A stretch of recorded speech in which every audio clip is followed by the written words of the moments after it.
പാറുകുട്ടിയല്ലേ? അവളുടെ കാര്യം ഞാൻ ഏറ്റു. ഏറ്റടക്കെ ഞാൻ വെയിലത്തങ്ങനെ നിൽക്കല്ലേ? അങ്ങോട്ട് ചെല്ലി നീ ഒറ്റ വീട്ടിൽ നടക്കണ ഞാൻ പറഞ്ഞു. നടക്കുന്നേ ലെഫ്റ്റ് റൈറ്റ് നോണ്ടല മാറിപ്പോയല്ലേ? വീണ്ടും നമ്മൾ അകത്താകുന്ന ലക്ഷണമാണ്. എവിടെ വീട്ടിനകത്ത്? ഇനി അകത്ത് കയറിയാ പുറത്തിറങ്ങിയല്ലോ, ഒറ്റ കിടപ്പാണ്. ജയിലിനകത്ത്.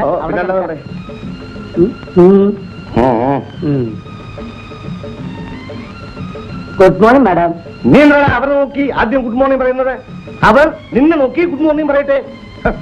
ആരാ? എന്ത് വേണം? മനസ്സിലായില്ലേ? അല്ല മനസ്സിലായെന്നുള്ളത് കണ്ടപ്പോ തന്നെ മനസ്സിലായി.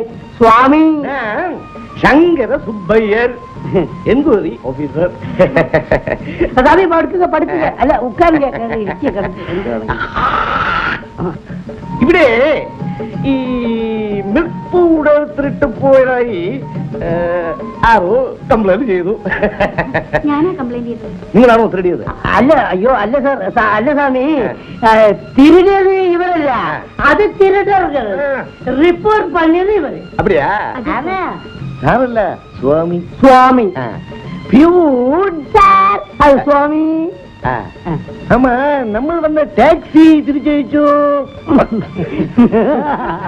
டாக்ஸில வந்து நம்ம நேத்துக்கு தானே, இன்னைக்கு வந்து கவர்மெண்ட் வண்டியில தானே. அது அங்க வெயிட் பண்றது. இங்க வேலை முடிஞ்ச உடனே அடுத்த வில்லேஜுக்கு போக வேண்டாமா? அது தேவைதானே? வெயிட் பண்ணட்டும். சர்க்கார் வண்டி தானே, வெயிட் பண்ணட்டும். ஆமா, உங்க பேர் என்ன? Padmavathi. Padmavathi. Beautiful name. Beauty. அந்த மில்க் பவுடருடைய ஸ்டாக் സ്വാമി, നമുക്ക് ഇതിലൊരു നോട്ടുണ്ട്. ഞാൻ പറയുന്ന അക്ഷരം പ്രതി അനുസരിച്ചില്ലെങ്കിൽ നിന്റെ ഓരോരോ അവയവവും പ്രത്യേകം വെട്ടിയെടുത്ത് പ്രത്യേകം ചാക്കുകളിൽ കെട്ടി പ്രത്യേകം രാജ്യങ്ങളിലേക്ക് അയക്കുന്നതാണ്. ഇതാ സ്വാമി. എത്ര കുട്ടികൾ? ഞാൻ കല്യാണം കഴിച്ചിട്ടില്ല.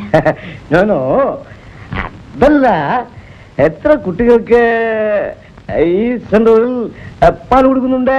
65. 65 കുട്ടികൾക്കും പാൽ കൊടുക്കുന്നുണ്ടോ? അതിൽ പകുതിയും അറ്റൻഡർ പാറക്കുട്ടി മോഷ്ടിക്കുന്നുണ്ട്. പാറക്കുട്ടിയോ?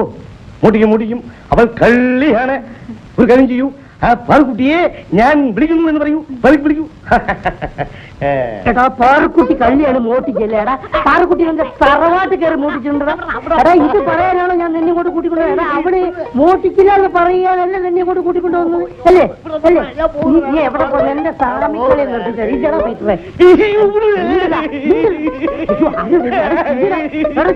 നിന്നോട് അയ്യോ പൊന്നു സ്വാമി, എന്ത് സ്വഭാവം പറയാൻ കുളിക്കൂല. ഇതാ വന്നു പാറക്കുട്ടി. നമസ്കാരം. இந்த പാറക്കുട്ടിയാ? അയ്യോ, ഞാൻ വിചാരിച്ചു മറ്റേ പാറക്കുട്ടിയായിരിക്കുമെന്ന്. ഈ പാറക്കുട്ടി അന്റെ മാതിരി തപ്പൊന്നും ചെയ്യില്ല. ഇങ്ങോട്ട് പറഞ്ഞിക്ക. ഇതുപോലുള്ള തപ്പായ റിപ്പോർട്ടുകൾ മേലിൽ എഴുതി അയച്ചാൽ നിങ്ങളുടെ ജോലി തന്നെ പോകും. നിങ്ങളെ ട്രാൻസ്ഫർ ചെയ്ത് കളയും. മനസ്സിലായോ? അല്ല, ഞാനും കേൾക്കണം. നീങ്ക എന്നെ നിனைச்சா? അല്ല, മലയാളാണ്. അല്ല, നിങ്ങൾ എന്താ വിചാരിച്ച്? ഗവൺമെന്റ് ഓഫീസാണെന്ന് വിചാരിച്ചിട്ട് ഇഷ്ടമുള്ളത് അങ്ങോട്ട് എഴുതി അയക്കുക. അത് ആർക്കെങ്കിലും പേരില് എന്തത് മതിയോ? സ്വാമി പോലെമാ. നിങ്ങൾ വളരെ ജാഗ്രതയായിരിക്കണം, വളരെ സൂക്ഷിച്ച് പെരുമാറണം. മനസ്സിലായില്ലേ?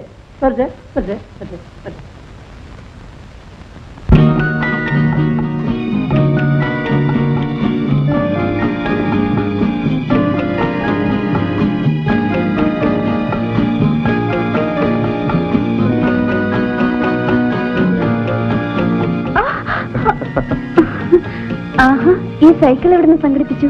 ഇന്ന് സൈക്കിൾ, നാളെ കാർ, മറ്റന്നാൾ പ്ലെയിൻ. അങ്ങനെ പുരോഗമിക്കാൻ പോവുകയാണ്. വല്ല കള്ളക്കടത്ത് ബിസിനസ്സും തുടങ്ങിയിരിക്കും. പറ്റിയ ഒരു പങ്കാളിയെ കിട്ടിയിട്ടുണ്ട്.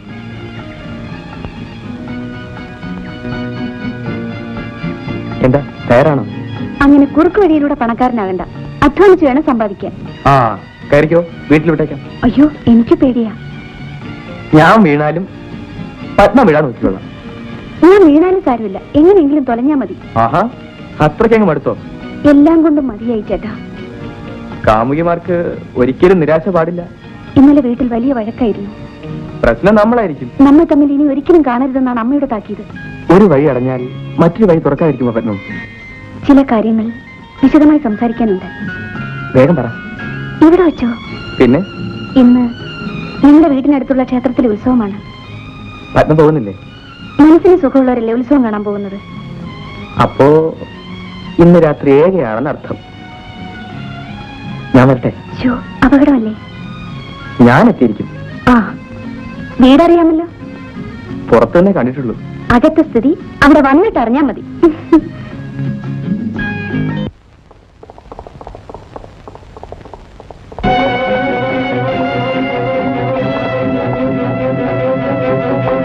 നീയാണോ പുതിയ ഗ്രാമസേവിക? എന്താ? ആള് മോശമില്ലല്ലോ. താങ്ക്സ്. കണ്ടാലും കൊള്ളാം. ഏ?